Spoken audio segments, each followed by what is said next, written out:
Welcome to SSG law academy. आज एक बहुत इंपॉर्टेंट टॉपिक है जिसका नाम है Hindu marriage is a contract और अ सेक्रामेंट। ये हर एक एग्ज़ाम में आता है, चाहे आप सेमेस्टर एग्ज़ाम दें या आप कंपटीशन के एग्ज़ाम दें, हमेशा ये क्वेश्चन आता ही आता है। मेंस में और डिस्क्रिप्टिव राइटिंग में भी ये आता है। तो आज हमें इसका आंसर मिल जाएगा कि क्या हिंदू मैरिज एक कॉन्ट्रैक्ट है कि नहीं। कॉन्ट्रैक्ट का यहाँ पे मतलब है जैसे टू पार्टीज़, कंसिडरेशन जो हमको माइंड में रखनी है, कंसिडरेशन, कंसर्न, विल, लॉफुल, ये सब। और सेक्रामेंट क्या होता है? अटर्नल,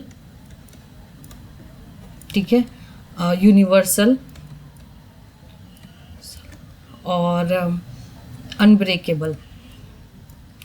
तो जब हम बात करते हैं सेक्रामेंट की तो हम ये वर्ड्स को देखते हैं, और जब हम बात करते हैं कॉन्ट्रैक्ट की तो हम इन फॉलोइंग थिंग्स को देखते हैं। तो चलते हैं, सबसे पहले रेफरेंस लेते हैं मनुस्मृति का। तो मनुस्मृति पे मैरिज के रिगार्डिंग एक फेस है जिसमें इन्होंने लिखा है, I hold your hand for सौभाग्य that you may grow old with your husband, and you are giving to me by the just, the creator, the wise, by the learned pupil। तो ये कहा गया है एक सौभाग्य के लिए एक औरत का एक आदमी के साथ साथ आना, फिर उसके हस्बैंड के साथ उसको बूढ़ा हो जाना, just the creator, the wise का मतलब है गॉड उनको यूनाइट कर रहे हैं, और लर्नेड पीपल का मतलब है जो एल्डर्स हैं वो उनको ब्लेसिंग्स दे रहे हैं।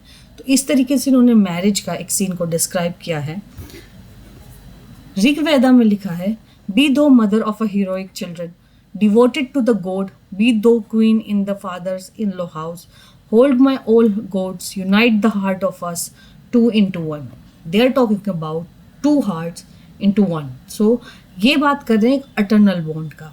इससे रेफरेंस दिया जा रहा है कि मैरिज इज़ अनब्रेकेबल। मैरिज की इम्पोर्टेंस इन वैदिक में, स्मृति में और वैदिक विधा में दिया जा रहा है। इसके अलावा हिंदूज़ में एक वर्ड यूज़ किया जाता है वुमेन्स के लिए, अर्धांगिनी। अर्धांगिनी का मतलब होता है, अर्ध का मतलब होता है हाफ, आंगनी का मतलब होता है बॉडी। तो ये माना जाता है कि wife is the half of, और even better half of his husband. दूसरा वर्ड जो यूज़ किया जाता है वो है पतिव्रता। पतिव्रता मतलब पति की पूजा करने वाली, पति की फॉलोअर, पति को मानने वाली। पति वर्ड यूज़ किया गया है। पति का मतलब होता है द प्रोटेक्टर, प्रोटेक्शन देने वाला। तो पतिव्रता वर्ड वाइफ के लिए यूज़ किया गया है। थर्ड वर्ड है रामायण में, ये कहा गया है the wife is the very soul of the husband. अगर हस्बैंड एक बॉडी है तो वाइफ उसकी सोल है। शास्त्राज में पति का जो वर्ड यूज़ किया गया है वो किया गया है द प्रोटेक्टर, जैसे मैंने पहले बोला था, पतिव्रता प्रोटेक्टर की फॉलोअर। साग्स ने बोला है पति को एज अ लॉर्ड, लॉर्ड माना गया, भगवान। और ये वन ऑफ द इसेंशियल संस्कार है हिंदू माइथोलॉजी का, हिंदू रिलीजन का, कि आपको मैरिज करना ही करना है, because they believe in this eternal union. तो इसलिए it is one of the essential संस्कार, ये इसेंशियल है। अगर आपको संस्कार फॉलो करने हैं हिंदू रिलीजन, तो यहाँ पे जो है उसको एक इसेंशियल संस्कार के रूप में मैरिज को देखा गया है।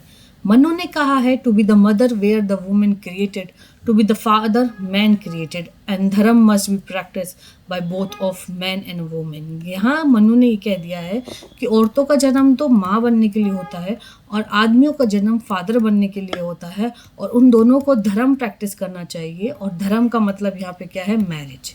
तो इस तरीके से इन्होंने धर्म को रिलेट कर दिया मैरिज से, और रिलीजन को रिलेट कर दिया मैरिज से।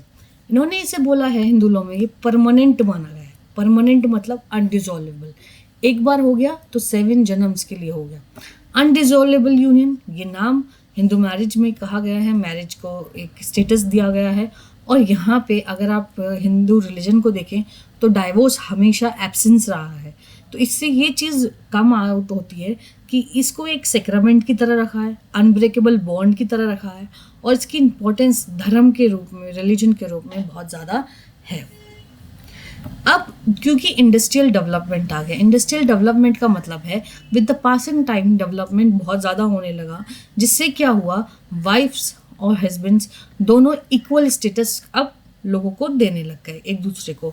ऊपर से वुमेन्स वर्किंग हो गई, इंडिपेंडेंट हो गई, फ्रीडम उनको देने लगे, तो उससे क्या हुआ, बाहर जाने के बाद उन्होंने और चीज़ें देखनी शुरू करी, एक डेवलपमेंट अराइज हुआ, जिसके बाद जो है अब डाइवोर्स जो है एक ग्राउंड बन चुका है, डाइवोर्स आने लगे हैं, और अब ये मूव होने लगा है एक सेक्रामेंट से टू अ कॉन्ट्रैक्ट। कैसे, थोड़ा थोड़ा इसमें फीचर्स कॉन्ट्रैक्ट के आने लगे हैं, जैसे डाइवोर्स हो गया तो जैसे कॉन्ट्रैक्ट ब्रेक हो जाता है ऑन द कंडीशंस, अब ये भी होने लगा है। 1955 से पहले हिंदूज में जो डाइवोर्स की प्रोविजंस थे वो बहुत कम थे।